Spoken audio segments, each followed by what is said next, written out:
can think of right off the bat are, let's say, right to bodily autonomy, right to a life of dignity, right? If I trust you, you can't breach my trust in any given situation. That's another principle, right?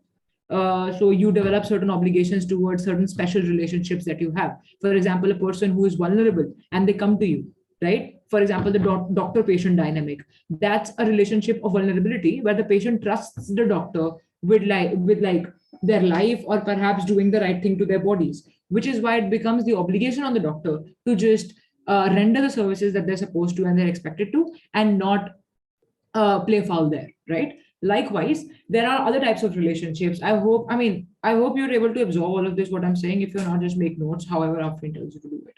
So another way of doing things is that there might be another type of relationship, not that of vulnerability, but let's say of dependence, right? Can you give me an example of a relationship of dependence? Because it's very easy to find. Like a mother and a child. Yeah, parent-child dynamic is a dynamic of dependence, because the child is entirely dependent on the parent for their welfare, right? If the parent was to leave them high and dry, the child wouldn't know what to do with their lives, because of how young they are, and because of how they can't just fend for themselves because they are children. As simple as that. Financial stability, etc., is not with them. Another example of a relationship of dependence would be the concept of teacher-pupil relationship, right? When I, as a student, go to my school and expect my teacher to teach me the right things, I am trusting the teacher with giving me the right information and not derailing me, or like giving me and making me like misconceive things because of how they project things, right? They need to give me an unbiased, holistic perspective of whatever they're teaching. So that's always an obligation on academia to just furnish the best of like the knowledge to the best of their ability without any foul play. That's another type of relationship. Another type of relationship that you might find is that where there are two parties and one has made a promise to the other party. You can't breach that promise if you've made that promise, because by making that promise, you have morally obliged yourself to also see it through, because if you don't see this promise through, the other person is likely to suffer. So it becomes a principal obligation on you to just go ahead and either make amends if you have been unable to, let's say, show up for a dinner party that you had committed to, or whatever, or you ensure that there's a bigger principle that you had to adhere to, because of which you had to bypass this one, and you are going to make amends for the ones that you had to bypass. Those kinds of arguments. So there are various ways of looking at arguments. Like I told you, how relationships have various kinds of principles that they can run on. Likewise, whatever concepts you might get in politics, etc., there will be principles that you can run. But there are several commonly run principles which we'll come to in a while. There's some music playing on in the background. Can you guys hear it? Yeah. The problem is that there's a party going on here, which I can't do anything about. Give me 1 second.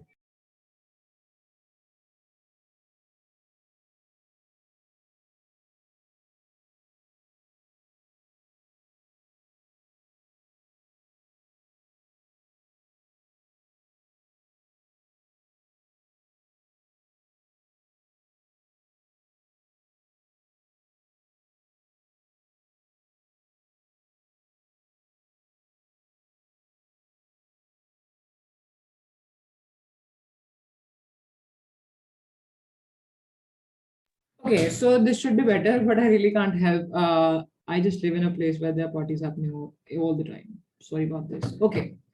So about, yeah, let's not talk about running principles just yet. Okay. So once I've told you that the like principles are just what we widely hold to be true as humanity, what is the other thing that you need to keep in mind? Principles are not like self-explanatory. That's another thing, right? Now, how to run principles if principles are not self-explanatory? I think that's the next thing that I want to come to. You can breeze through these points by yourself. I'll share the PDFs later. I don't think I want to go point by point here. So when you run principles, you want to keep in mind what is the principle that I'm running. For example, I might want to run, and here's the example of a principle of reparation. What is the principle of reparation? It just simply tells you that somebody did something wrong with me in the past, because of which they owe me something. So they need to give me, they have a reparatory duty now, right? For example, India was exploited at the hands of the colonial powers. So now these countries in the West owe us financially, or in any other but through any other means possible. They just owe us some reparation, right? That's the principle of reparation. When I'm running the principle of reparation, I can't say that, oh, Because India was exploited, the West now needs to pay back. And it only makes sense because if you do wrong to somebody, then it also has to be, you have to do your best to also amend it and atone for it. That's not enough. Because an obvious rebuttal opposition would give to this principle and this very uncharitable analysis or inadequate analysis is this. They will say that the people who exploited you are already dead, right? Now you can't ask the posterity in these Western countries to come repay whatever is outstanding on the Western countries at large because of what they did in the past, because these people are not exploiting you. How do you defend your principle in the wake of such an allegation? Can anybody guess? Can you try to rebut this argument running the same principle of reparation from government? Probably that the very idea of reparations is not based upon, let's say, getting revenge from a particular community. That is to say that if Black people want reparations today because of their inadequate socio-economic situations, they don't necessarily want it as, let's say, revenge from the white individuals that have exploited them for so many years. They just want themselves to be in a better position. So for them to take it as, let's say, responsive method to what happened earlier, yes, it is a responsive method, but not to the sense that they're taking it. It is just to make sure that the harms that were committed earlier, which are impacting till now, are removed.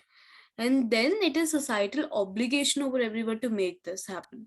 Why is this a societal obligation over everyone to make this happen?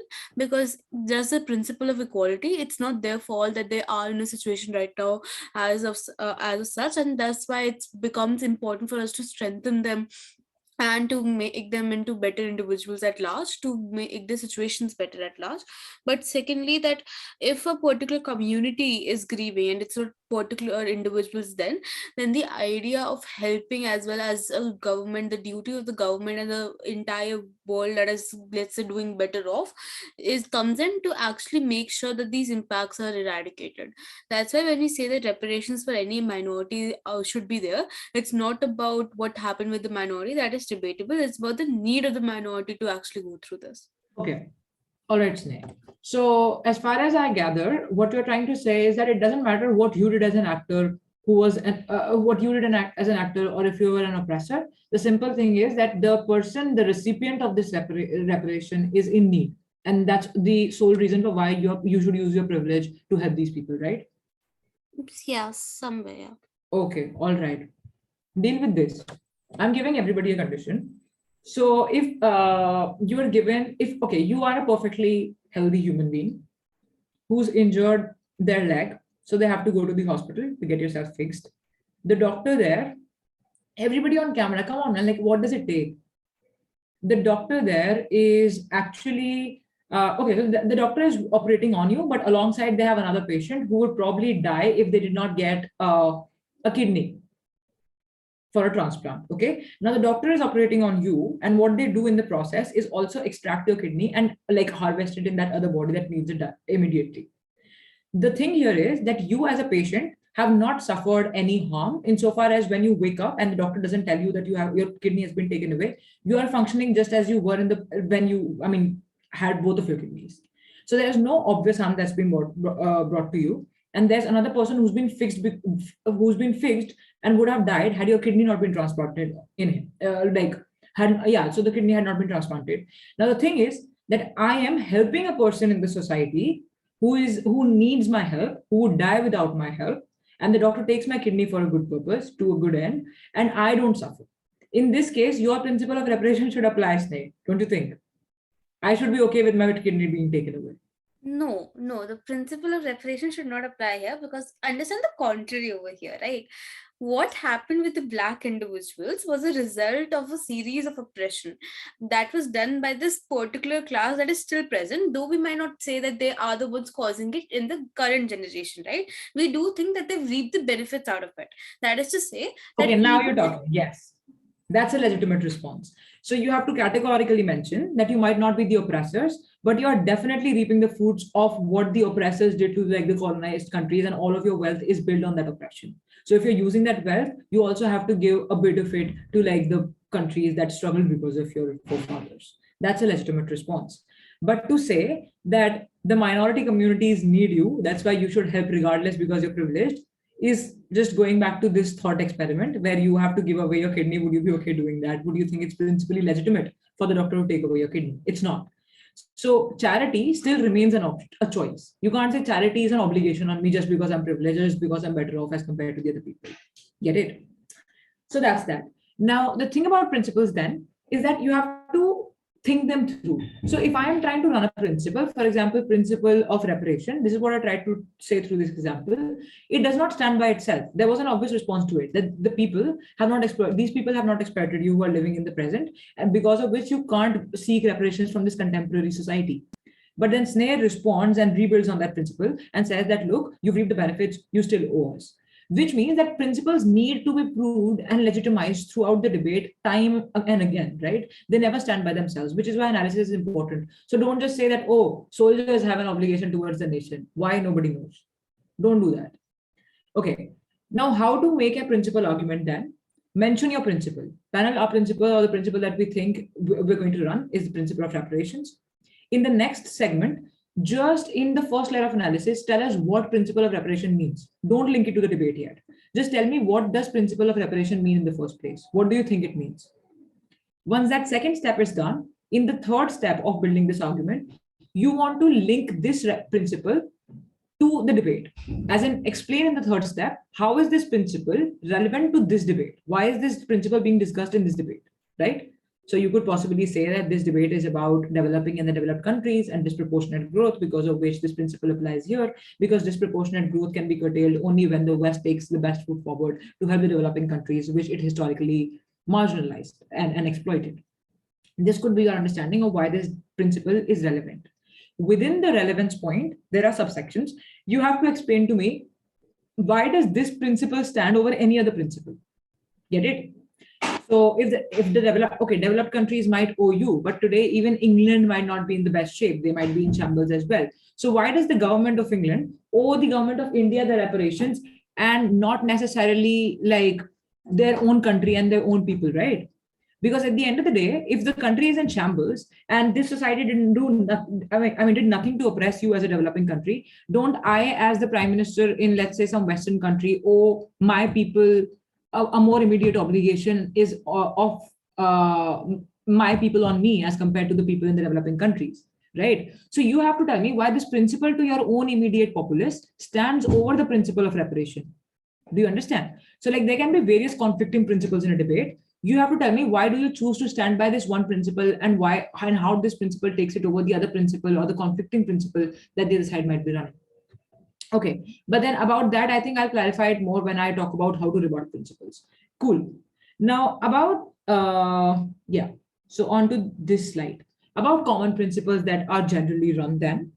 Principle of justice is one such principle, wherein, it's all self-explanatory if you look at this slide. So principle of justice is just to say that there should be a fair trial. So even if they are perpetrators of a certain crime, you always seek stuff like fair trials for them, right? Which is why you say that even if prisoners are held, prisoners of war should also be treated with decorously, not with like brutality, just because prisoners of war and also like perpetrators of crime, they shouldn't be treated with brutality just because they committed a certain crime, right? Or like stuff like vigilantism, right? Where people say that if we have been wrong, then it's okay for us to seek vengeance without getting law and order in the picture, right? All of those things then link back to this entire idea of principle of justice and how justice delivery happens through a means in a democratic setting. You can't take it in your hands. The moment you do, it becomes problematic, right?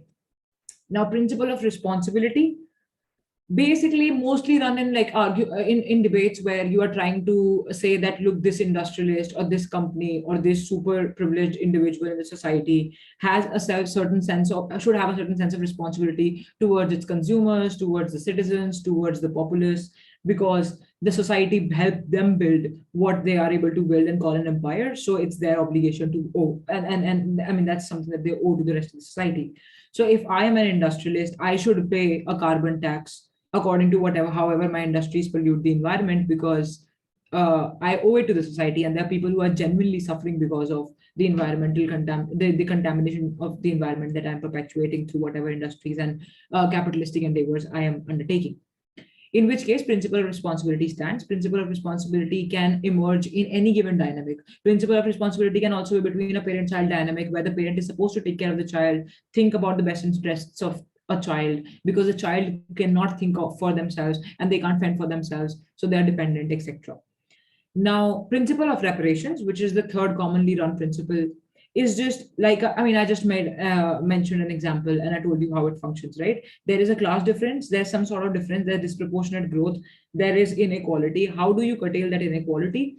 Through redistribution of privilege. Get it? So, like, if somebody has more wealth and the other party does not have enough wealth because they were exploited in the past, you want to redistribute this privilege in the form of wealth, in the form of I mean, sometimes Shashi Tharoor just ends up saying that India should, I mean, they should just be sorry symbolically, right? I mean, not just financially owe us, but also give us something which just tells us that they are sorry for their past, right? And just symbolically establishes democracy and establishes a commonwealth, etc.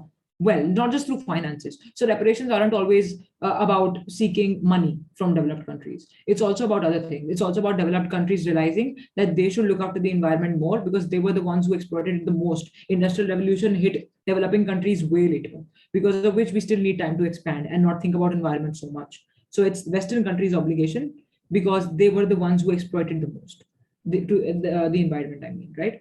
Now, principle of just war applies mostly to debates which are dealing with war or soldiers or war soldiers or like sometimes prison systems. So you will be able to identify where you can run this principle. Don't restrict principles, okay? Don't just circumscribe principles to certain themes. Sometimes, I mean, principles can be very flexibly used, so just get used to using principles, and once you have a stock of principles, just try to use them in as many places as you can. Don't just restrict them to a theme. For example, principle of just war might give you another principle that you can extract from it, which might not be about war, but then might apply equally to some other situation. So sometimes you can extract principle from principle. So don't just rule them out as being for a certain theme and not for some other. Now, principle of just war is just, again, very similar to principle of justice when I was saying that soldiers should be treated with humility and there should be no high-handedness, that people who serve the country should be given respect. And just war is also like ethics and how the conflicting parties should deal with each other, right? Like you shouldn't desecrate each other's. I mean, there's a lot of conventions on what can and cannot happen while two countries are conflicted against and fighting in a war. So it's all about principles of just war and what it entails. Now, these are all very broad and generic principles, what I'm realizing. So you might want to make arguments out of them. Okay, don't just run them as they are because you're being taught them so generically here. So like you want to keep these in mind, but then find more specific principles and context specific understanding of what these principles can look like when applied to situations. Don't run general principles that, oh, there's a principle of responsibility, this, that. Okay. Principle of agency and choice, mostly, I'm not saying all the time, mostly it applies to motions on feminism, women, motherhood, all of those situations, right? So principle of human rights and dignity is also similar, but like agency and choice is more about bodily autonomy, what I want to do with my body, right? I should get to choose, and also about the career that I want to uptake. So it can be parent-child dynamic, it can be society versus individual, how there is manufactured choice in society. Everything that you do it under societal imposition or societal pressure, and how to escape that, you might want to go off the beaten track. So if I want to be a tattoo artist, it's my choice and agency to do that, and all those things, right? Nobody can force me to be a scientist and engineers because that's what we're known for as Indians. That kind of a thing. Okay. Principle of human rights and dignity, similar. I think you understand, right? I don't have to explain it. Like everybody should be treated equally. You can't mistreat people, not even like perpetrators of heinous crimes. Even they are given a trial, which means everybody gets to speak up, and then their point should be weighed against anybody else's who say that they are in the right and this person is in the wrong. That access to freedom of speech, access to any other sort of freedom should not be contingent on your natural endowments. Okay. Principle of democracy is very important. Okay. Sometimes justifying democracy can be problematic in some situations. Can you give me some such situations where justifying democracy becomes difficult? In the wake of what type of arguments do you find it difficult to justify democracy or democratic means of functioning?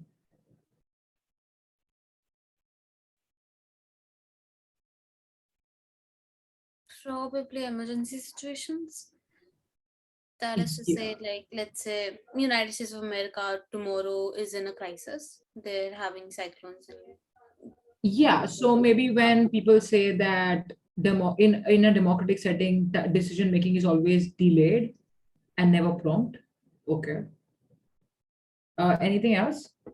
Ma'am, you could also talk about how it is like maybe it helps the majority, but then again, the idea of majority itself is flawed because you still have those few people whose rights are being infringed upon, and then you still have those few people who aren't satisfied with the government for actual good reasons. Yeah, but those people are also given a space because they can always fulminate, they can always launch protests, they can always be up in arms in the streets, and they always have the hope of toppling the government, right? The Right. next time when elections happen. it probably taking from where Vedant left. Let's just say that this is a setting that is democratic in nature, that sure there is this majority electing this particular individual, but yet the political demographic isn't allowing people to come up in the very first place. That is to say that there is choice. I'm not questioning the very availability of choice, but it looks like people voting on the basis of the societal beliefs, voting on the basis of religion, or let's say their own cultural preferences, rather than the political agenda of a particular person or the political beliefs of a particular person.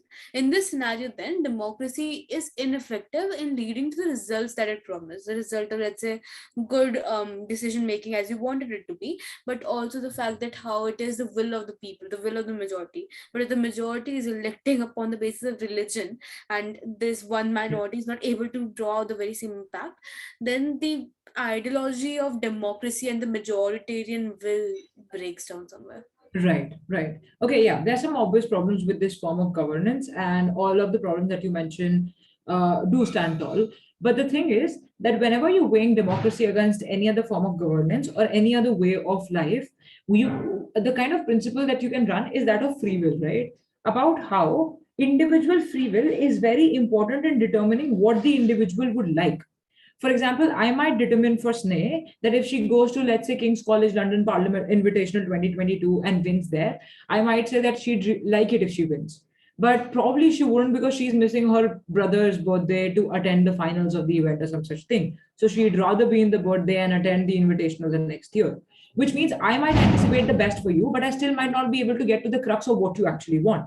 Which means at the end of the day, if you want to make if you want to make a decision that collectively impacts a lot of people, it has to happen through the system of votes. There's no other way of finding out what people want, because the kind of motions where you find it difficult to run a democratic argument, an argument in the favor of democracy, is where people say that, oh, this house will institute a committee, an informed committee of people to assess the crime, I mean, to assess to draft economic policies for the country.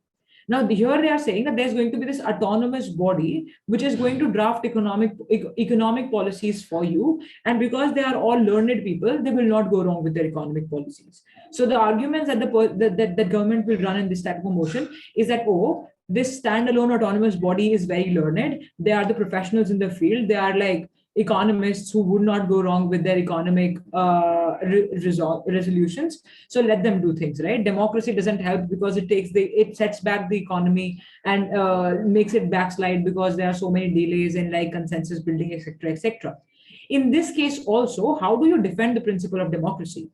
You say that economy isn't just about knowing finance, right? It's not just about being this proficient commerce wizard. It's also about knowing what people want, right? What is the problem? How would people like it to be resolved? People would like it to be resolved, it to be resolved by people who they have elected from their areas, who resonate well with them, who know their personal problems. The only way of doing that is getting people to vote on a particular set of representatives who will be able to come up with legislations or economic policies, as I said, they would, as they say, a committee would, right? The problem with the committee then is that there is absolutely nothing in the committee in and of itself is not equipped with the ability to find out what every individual in the society wants. which is why no matter how learned they are, and we don't care if they are graduates from Harvard, they do not understand people's sentiments. And if you want that consensus building to happen, the only way to go about knowing people's free will is through the process of votes, no matter how tiring it is. So on a comparative, democracy still wins. Yeah. Okay. So that's about some commonly run principles, right? And you will, okay. Another thing that I want to say is that just don't stick to this inventory of principles. You can run a principle which is absolutely new, nobody's heard of it before, but as long as you have the reasoning to establish that principle in a debate, I'll buy it as an adjudicator. But always remember that when you're running principles, you have to think of the adjudicator as an average reasonable voter. So don't start saying that, oh, William Hazlitt was this thinker who ran this principle in that age. Because if you're going to say all those things, you also have to go ahead and tell me who William Hazlitt is, why he should matter to me.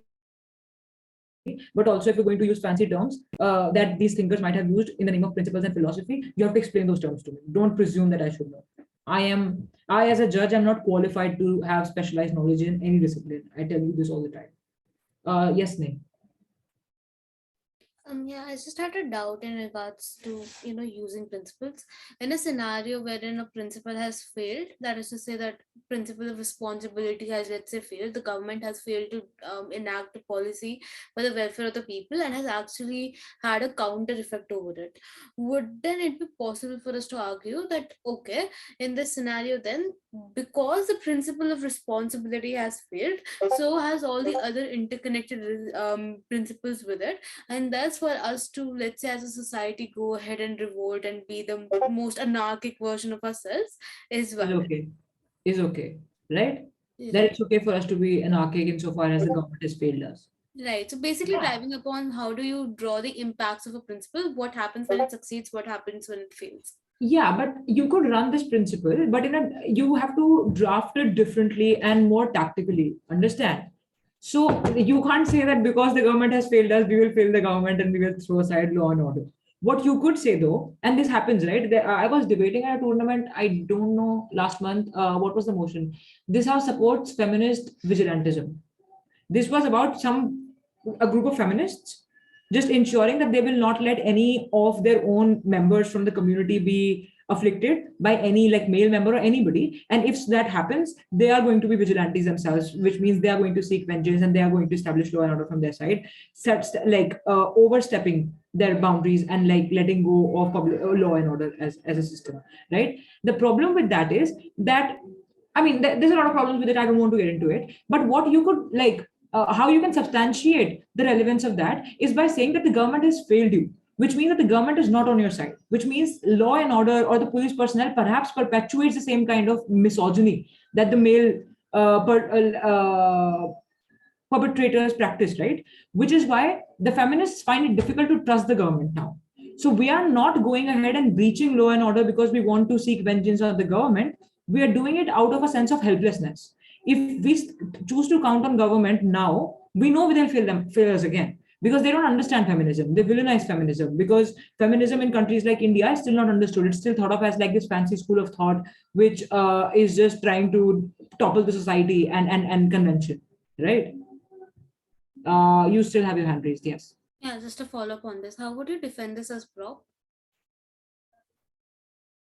Defend this as Gov, as in how do I ensure that public law and order is reinstated? Give me one. Like once Op does argue with this case that, look, understanding that this law and order has failed, he would be doing this not as a sign of vengeance but as a sign of helplessness. How do you counter this? Easy. Say that, okay, we accept that the government is the worst actor possible for feminists, but how is the feminist movement going to be helped if you choose to opt into vigilantism? Because understand, the government now, first of all, they're misogynistic by the virtue of opposition's understanding itself, right? Secondly, now they have an active reason to just like put you behind the bars as the feminists, right? Because now you have voluntarily stepped, kept aside law and order as something that you don't stand by, which means you have abdicated from being a dutiful citizen. When you're not a dutiful citizen, when you don't stand by your responsibilities as a citizen, it's easier for me to incriminate you and just villainize you as an individual. And it becomes easier for me to curtail the feminist movement. Secondly, on a second layer of analysis, you could say that crimes happen all over the country, right? Which means one group of vigilantes assumes, I mean, on their side, they're assuming that all the women are going to be as audacious, right? That they're always going to be up in arms. Whereas intrinsically, women are told to be meek, right? To seek the support of male companions, which is why not all women will be able to overcome this internalization, right? And will not be able to just like be up in arms and say that, oh, we'll protect ourselves. This is putting undue pressure on women. That's another argument you could run. But another argument that you could run is that feminist movement in and of itself in developing countries is small for God's sake, right? Which means no matter how hard you try and no matter how many vigilante groups you have, it's never going to be sufficient to stop all the trigger warning rapes, etc. from happening, right? Which is to say that when you choose to become this group of vigilantes, you're making the process easier for the government. Now the government can actually wash their hands of the responsibility and say that it was the feminist vigilantes who wanted us to step aside because they thought they could do better. Whereas on the other side, when the government is responsible, at least you can go out and protest. At least you can throw dirt on the government so that the government mends its ways, right? In this case, it's every time something bad happens, it's your responsibility as the feminist movement. In which case, the feminist movement also weakens because every time there is an untoward incident happening to a woman, you feel bad about it. You victimize yourself. I mean, what is it called? You self-blame, right? Which is a problem. So, I mean, I think I was able to give you a deluge of arguments for how you can like just rebut that, right? Okay. Do you want to do this exercise? I mean, we could wait. Yeah, let's do this exercise for whatever time we have left, 8 minutes. But before that, ask me questions because I ended up making this like a one-track session where I didn't take any questions or responses. But not entirely my bad because only Sneh is on camera and nobody else is. Are there any questions? Are you even listening? Yeah. We're listening. Okay. Thanks for that confirmation. So no questions? So like, okay, one question that I always like face a problem whenever I want to run a principle is that when in the debate should I mention it? Because usually like it is said that the first speaker, your first argument should be principle. But let's say your other two arguments are way more important and your principle is just an extension to your two arguments. So if running it, for example, if you run it in a second speaker or you run it as your second argument. Okay. So people presume that principles are less important than practical arguments. Not necessarily true. Depends on what suits the situation the best. Sometimes you can't think of any practical arguments to run so you want to justify this action through principles, right? For example, doing charity. I am a rich person. I should do charity, although it makes me part from my money. So practically, it has no advantage. I only part with my money. But principally, it's good to do that because I am making a better society for myself. When I contribute to charity, when I contribute to stuff like women empowerment, I'm also ensuring there are less crimes around me, which also makes me a better person living in a better society. So it eventually comes back to me on principle grounds, right? Not so much on like a practical level. But the thing here is, Priyanshi, give me your exact question. Is that let's say, is it okay if you as like in some cases run your principle in second or third argument, if it's just an extension to your other two? No, principal arguments can be uniquely independent, or principal arguments could be complemented by practical arguments. But mostly practical arguments and principal arguments are in conflict with each other. You can run principles independently. I would recommend that. So have like two practical arguments, two principal arguments. That's the best thing to do because not many people are good with running principles. So if you know how to run principles and see them through, it's just always an added advantage. Okay, thank you. You're welcome. But mostly it depends on the motion that you get and intuitively what type of arguments are you able to come up with. If they're practical arguments you're able to come up with, don't push yourself to counterintuitively find a principal argument. Whatever intuitively comes to you and whatever you can push yourself to do, just do that. Because that's probably what the need of the motion is. Okay. Any other questions?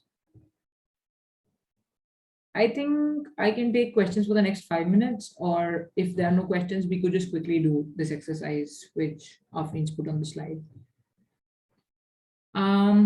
Okay, let's do this. So about principles and how to run them, I've already told you how. I've given you a process.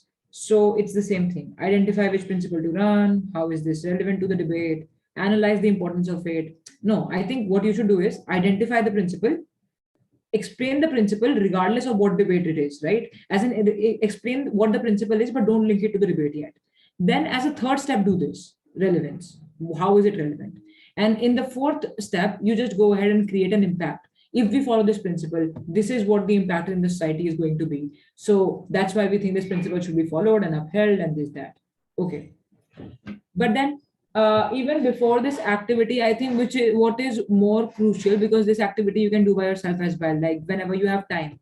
It's just basically coming up with a principal argument on this particular motion, which I don't want to spend time on because we have other things to understand. Analysis I have explained. Just 1 second. I'm looking at the rebuttal slide. Yeah, how to rebut principles. That's extremely important. So if a particular side runs a principle, again, nobody is on camera. That's just so disappointing, except Nishka and Sneh.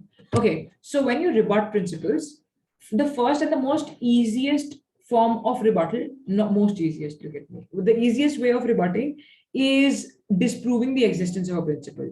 So if Sneh says that, look, principle of reparation is something that is relevant to the debate, the most obvious kind of rebuttal would be that no, this principle doesn't stand in the debate, that the relevance of this principle is absolutely null and void, that she's wrong in her understanding of the principle. But that's when the other side is not running a legitimate principle. Get it? When you think it's obviously a bad principle to run. In another type of situation, the principle that the other side is running might be legitimate, might be valid in a debate, right? So you can't confute the validity of it in this debate. What you will do is you will find a counter principle to this principle, which will help you establish that, look, there are two conflicting principles in this situation, and the principle that I am running is more immediate than the principle that they are talking about. So I have to sidestep this principle in order to fulfill that principle, because that is a principle of like a higher importance to me. Let me give you an example. I don't know if this is the right example. Yeah. So if there is a country and this country withholds information from other countries, even if those other countries are its allies. But this country is a small country and the allies are like bigger countries, shocks. For example, India versus USA, right? India doesn't let loose all of its intel to United States of America, even though United States of America is an ally. Now, the principle here is that you have to be honest to your allies, right? You have to be honest to the people who are on your side. But a superimposing principle here is that of my obligation as India to my own people, right? For the welfare of whom I hide this intel, or like I am secretive about this intel that I have about India. I don't want to share it with USA because I have a more immediate obligation to keep my country protected, right? Which happens only when I am particular and walking on eggshells about my intel. Get it?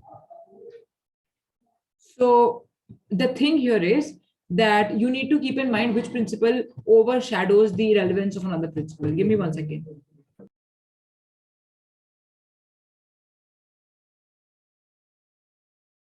Okay, so that's another way of rebutting principles, where you just say that this is a principle I'm running, but we think the other principle is more important, so our principle stands and their principle falls. Okay, that is the third point that I was making. The fourth point says that you can concede to the principle and prove that it is likely to be achieved better on your side. Do you understand this point without an example? I'll give you an example, but like, do you understand some bit of it? So I concede. Let's say Sneh and Nishka and Gav say that women should be given extra privileges because of how they have been historically marginalized. Basically, the entire idea of equity, right? That women should get reservations, etc. But you're saying that this equity can happen through reservations. I can say that the principle of responsibility on government stands to treat women differently and give them better privileges because they were historically marginalized. We concede to the principle. The principle is valid and legit, but we think there are better means of achieving that principle. We don't think reservation is the way to go. Lower wages perhaps will solve the problem better. So now I'm saying that the principle that the other side is running is fine, but I am going to fulfill and meet this principle through some other practical means, and not the ones that the other side is saying, right? So you accept the principle. That's the commonality between the two sides. You're not conflicted on that. You are but finding a different means of meeting that principle obligation. Do you understand? Okay. All right. So all of these points, this is how you rebut. One is disproval happens only when the other side is just absolutely coming up with redundant principles. Second point happens when you think that this principle is legitimate and I can't concede to this principle. So I have to introduce a counter principle, which is a better principle as compared to the principle that the other side is running. And then so there is a very thin line between the second point and third point. The second point says that you have to prove why it is not primary or the most important obligation on you. Right. So if government side says that principle of reparation stands, on opposition, I can say, according to the second point, that principle of reparation is not the most important obligation. My obligation as England or like the prime minister of some Western country is towards my own people. I will first safeguard them and I will think about the principle of reparation later when I have the time to. Right. That justifies. But the third point is different. The third point is saying that there is always a superimposing principle which makes the principle of reparation null and void. I have a better principle or an obligation which I should always meet before this particular obligation, which is why this principle is just absolutely inferior to the principle that we are running. That's another way of doing things. Okay, and then there is the example which I will give you like 2 minutes to read. If you have any doubts, let me know. Otherwise, we can call it a day.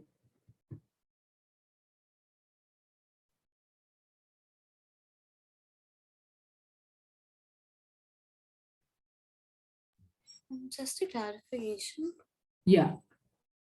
Yeah, in the second way to rebut principles, what we're exactly doing is weighing the two impacts of the principles, right? So rather than trying to prove that whether or not this principle in itself is correct or not, or like which is valid, we're trying to say that which is impact is going to be better in nature just by the virtue of it being that. Yeah. So you're basically saying that even if I meet this principle, it's not leading to a lot of benefit, which is why you should switch to our principle, right? Right. Okay. Yeah, that. So we're Okay. basically breaking in practical argument somewhere to counter principles. Yes, yeah. So your impacts are always practical, which is why whenever you're impacting your principles, it will translate into principles becoming practical arguments somewhere. Right. Okay. Anything else? Nope. So tomorrow, I think you will have a debate, a mock. That's how it is, right? Workshop, mock. So yeah, so you will be given the information about that in due time.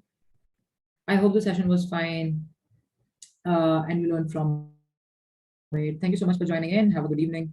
Bye. Thank you, ma'am. Thank you, ma'am. Thank you, ma'am. You're welcome.